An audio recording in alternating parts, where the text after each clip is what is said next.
Attention, à travers cette vidéo, nous vous proposons quelques conseils afin de vous aider. En aucun cas, ils ne peuvent remplacer un avis médical ou des soins exercés par un professionnel de santé. Bonjour à tous et bienvenue au magazine de Talucine. Aujourd'hui, je vais vous parler un petit peu d'un fait divers, à savoir la bronchiolite.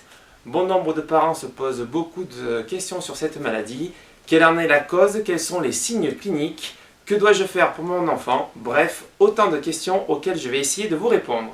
Alors sachez tout d'abord que la bronchiolite, it signifie inflammation, bronchiole, donc c'est une partie du poumon. Pour faire très simple, le système respiratoire c'est un petit peu comme un arbre. Vous avez un tronc, deux branches souches, derrière vous aurez les bronchioles avec les alvéoles, donc les dernières ramifications au niveau pulmonaire. Donc justement l'encombrement va se situer donc au niveau de la bronchiole. Sachez que votre enfant peut avoir cette maladie jusqu'à l'âge de 2 ans.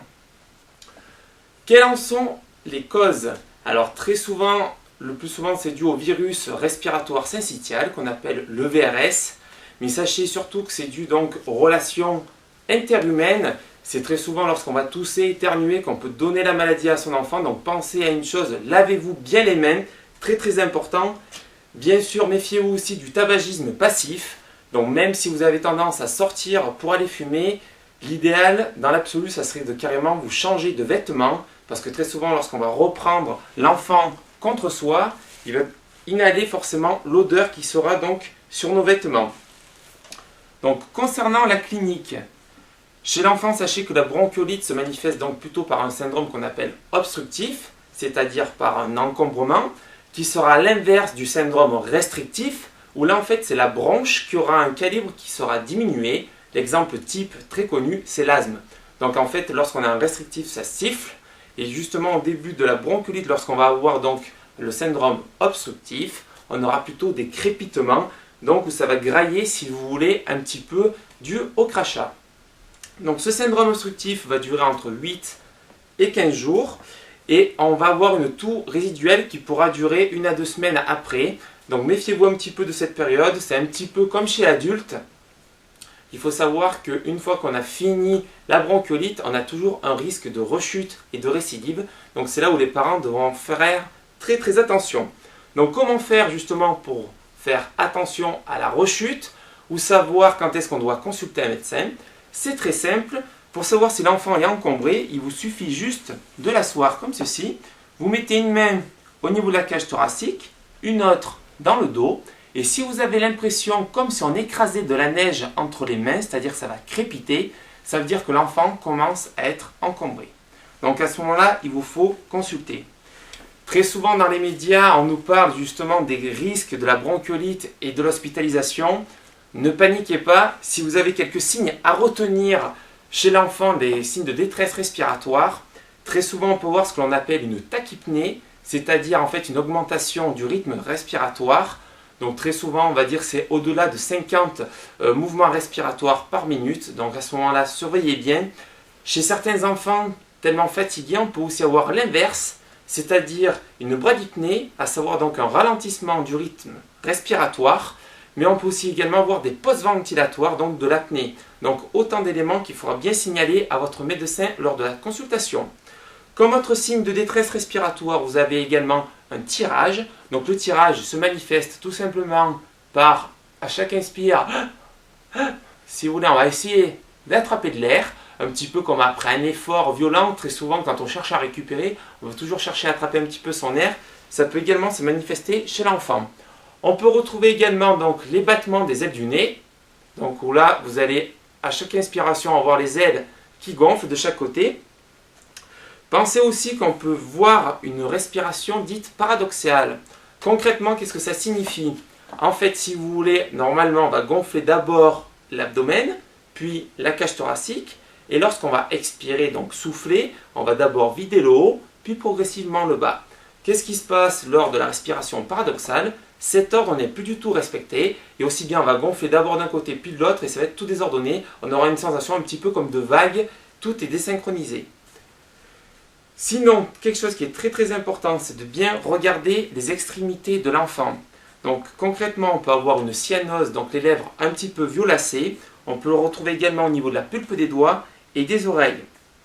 Sachez aussi qu'il existe d'autres signes qu'on appelle des signes neuropsychiques, où là ça va être donc des troubles du sommeil, des troubles de l'attention. Donc un test tout simple, normalement un enfant doit suivre un jouet lorsqu'on va le déplacer, il doit suivre du regard. Si vous avez l'impression qu'il a le regard un petit peu vide, méfiez-vous, c'est qu'il commence justement à décompenser un petit peu. Et quelque chose qui est très très important, un enfant qui ne pleure pas, c'est très souvent un des signes auxquels il faut faire très très attention. Cela signe donc un mal-être de la part de l'enfant. Dernière petite chose, bien sûr, dans tous ces troubles du comportement, très souvent on retrouve des troubles alimentaires. Alors très souvent, il faut faire attention chez les tout petits, c'est au risque certes de déshydratation, mais surtout de ne pas perdre du poids. Donc à ce moment-là, il faut essayer de fractionner un petit peu les repas plutôt que de respecter des heures fixes. Il vaut mieux prendre des petites quantités, mais souvent, histoire déjà de bien les réhydrater, mais surtout éviter qu'ils perdent du poids et qu'ils décompensent par la suite. Donc retenez bien tous ces signes, donc une augmentation du rythme respiratoire ou des fois donc des pauses de type apnée, le tirage, les battements des ailes du nez, d'accord. Pensez également donc à la respiration paradoxale, comme je vous ai pu vous évoquer tout à l'heure, la cyanose des extrémités, donc les lèvres violacées, donc regardez bien la couleur, et puis enfin les troubles neuropsychiques, dont l'alimentation et l'abolition des pleurs qui sont les plus importants. Chez vous, que faire concrètement lorsque vous avez de tels signes? Dans un premier temps, pensez toujours à relever l'enfant d'environ 30 degrés dans sa chambre pour lorsqu'il va dormir. Donc vous pouvez pour cela glisser une couverture sous le matelas ou incliner certains lits qui sont adaptés pour. Évitez toujours la position à plat ventre, méfiez-vous bien de ça. Pensez également à bien aérer la chambre, ce qui est très très important, et surtout à ne pas trop la chauffer. Souvent on conseille un grand maximum autour de 19 degrés, même chez l'enfant.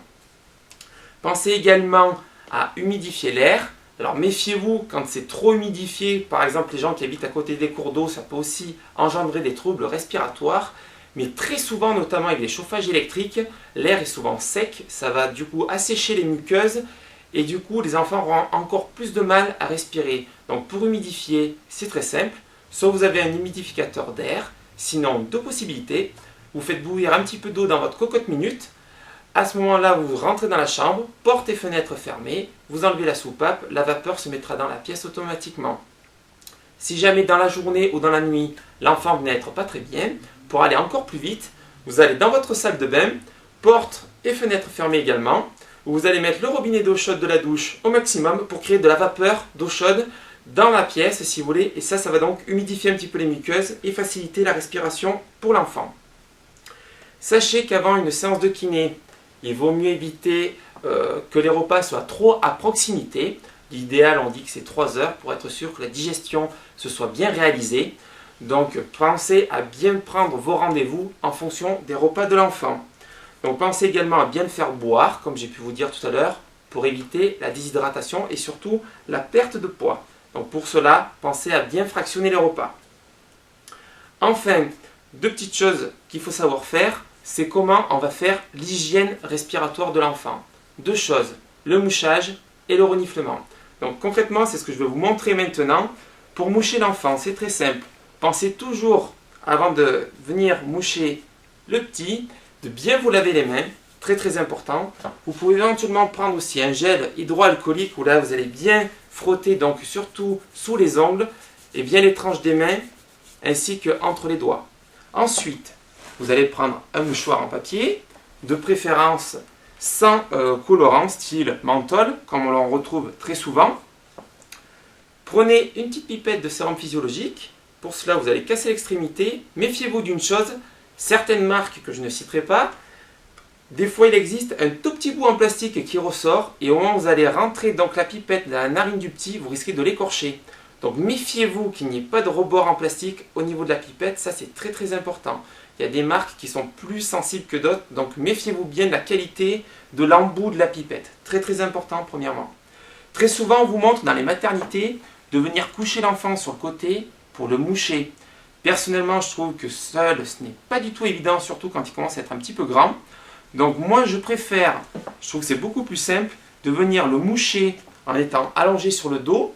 Pour cela, vous allez lui tourner la tête sur le côté. Ensuite, vous mettez une main donc sur le thorax, l'avant-bras sur le côté de l'enfant, sur le côté de la joue. Avec le petit doigt, vous allez venir lui fermer la bouche. Très très important pour pas qu'il ne puisse respirer par la bouche. Ensuite, vous allez injecter une dose avec la pipette dans la narine du haut au moment de l'inspiration. Quand il va souffler, vous allez fermer la narine du haut et à ce moment-là, ça va sortir par celle du bas.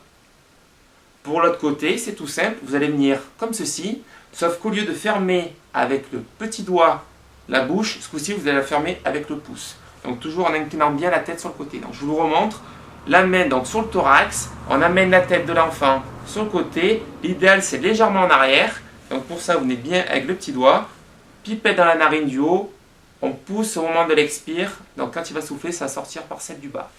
Donc on fait bien les deux côtés. Une fois qu'on a effectué les deux côtés, ensuite on va essayer de venir justement dégager les sécrétions qui ont pu tomber dans la gorge. Alors méfiez-vous d'une chose, personnellement je trouve que si on fluidifie trop en mettant trop de sérum, ça va noyer le petit. Si on n'en met pas assez, c'est collant et on risque de ne pas arriver à le sortir. Donc là après c'est un petit peu l'expérience qui va faire que vous allez arriver à faire le bon dosage. Donc que ça soit ni trop fluide, ni trop collant. Donc il en faut un petit peu, quitte à y revenir. Mais ne fluidifiez pas trop les sécrétions car au début vous allez vraiment le noyer. Donc une fois que vous aurez fait les deux côtés, pour après venir donc nettoyer ce qui est tombé au fond de la gorge, surtout le matin au réveil, pensez-y. Tout simplement, vous allez venir sous le menton. Quand on avale, la langue va partir vers l'arrière. Nous, ce qu'on va chercher à faire, c'est inverser la déglutition. Donc pour cela, on va essayer de faire remonter la langue. D'accord? Donc pour ça, c'est très très simple. Il suffit juste de prendre son petit doigt comme ceci. Vous allez en fait venir faire un mouvement de bascule sous le menton en remontant bien sous la gorge. Donc concrètement, on n'appuie pas du tout, on fait juste un petit mouvement de bascule. Donc comme ceci. On masse tout doucement sous la langue si vous voulez pour essayer de remonter. Et au bout d'un moment, à force d'insister un petit peu, chez les tout petits, on fait quelques petites pauses, on fait 2-3 massages, on repose, ainsi de suite. Et quand ça remonte, à ce moment-là, avec un petit mouchoir en papier, on vient chercher le crachat dans la joue. Donc le plus facile, c'est de le tourner légèrement sur le côté pour venir le récupérer. S'il a des dents, passez bien sur le côté pour ni vous faire mordre et surtout ne pas lui faire mal. Enfin, dernière chose, on va utiliser donc le reniflement pour bien venir nettoyer l'arrière du nez. Donc pour cela, c'est tout simple. Il suffit juste de lui amener la tête un petit peu en arrière en lui fermant donc le menton. Si jamais il a plusieurs dents, pour éviter qu'il se morde la langue, ce que vous pouvez faire, c'est lui mettre la main sur la bouche pour éviter qu'il puisse respirer par la bouche. Et au bout d'un moment, au niveau de l'inspiration, on va entendre le qu'en fait il va renifler. Là, vous aurez bien dégagé l'arrière du nez et ça risque de retomber dans la gorge. À ce moment-là, à nouveau, vous remassez pour venir bien nettoyer le fond de la gorge. Méfiez-vous, ce n'est pas grave. Si jamais il venait à vomir, il ne faut pas vous inquiéter. Ce qu'il faut de suite faire, c'est attraper le petit et le mettre immédiatement sur le ventre pour éviter qu'il ravale ce qui vient de vomir. Ça, c'est très très important. Ce n'est pas grave s'il ravale, mais ça risque de le brûler un petit peu. Il peut éventuellement faire une fausse route, donc il vaut quand même mieux essayer de le retourner rapidement. Donc j'espère que tous ces éléments vont pouvoir vous aider un petit peu à bien moucher votre enfant. Pensez également que chez le médecin ou chez le kiné, il existe ce petit dépliant donc sur la bronchiolite qui vous explique un petit peu des conseils comme notamment le lavage des mains qui est très très important, le tabagisme passif. Après, comme je vous ai dit, évitez de faire des bisous un petit peu de partout aux petits quand on est enrhumé, y compris au niveau des mains, parce que souvent quand ils sont petits, des fois ils se frottent un petit peu le visage au niveau des mains ou du poignet. Donc autant de fois ils peuvent apporter des petits microbes au niveau des muqueuses, donc méfiez-vous. L'idéal c'est un petit bisou à la rigueur dessus la tête, là c'est là où il y a le moins de risques. Donc j'espère que toutes ces informations vous auront bien servi. Et je vous souhaite de passer surtout un bon hiver en espérant que vous n'ayez pas besoin de tous ces conseils. Et si vous souhaitez d'autres conseils santé, nous sommes là pour ça. Donc rendez-vous sur notre chaîne lachaussée-des-géants.com, sur notre site internet à la rubrique santé, où vous pourrez retrouver de nombreux conseils santé. Allez, soignez-vous bien! Vous avez des questions? Vous souhaitez échanger ou poursuivre le débat? Nous vous donnons rendez-vous sur notre forum. Pour cela, c'est très simple. Il vous suffit d'aller sur Facebook à la page Try de la Chaussée des Géants. Si vous souhaitez plus d'informations, voire d'autres conseils santé, Nous vous invitons à consulter notre rubrique santé sur notre site internet lhecdgéant.com. Et retenez bien qu'il n'existe aucune recette miracle, sinon elle serait communément admise. Il est primordial de cibler sa rééducation en fonction de ses faiblesses et de ses besoins. Partant de là, à vous de trouver le programme qui vous correspond.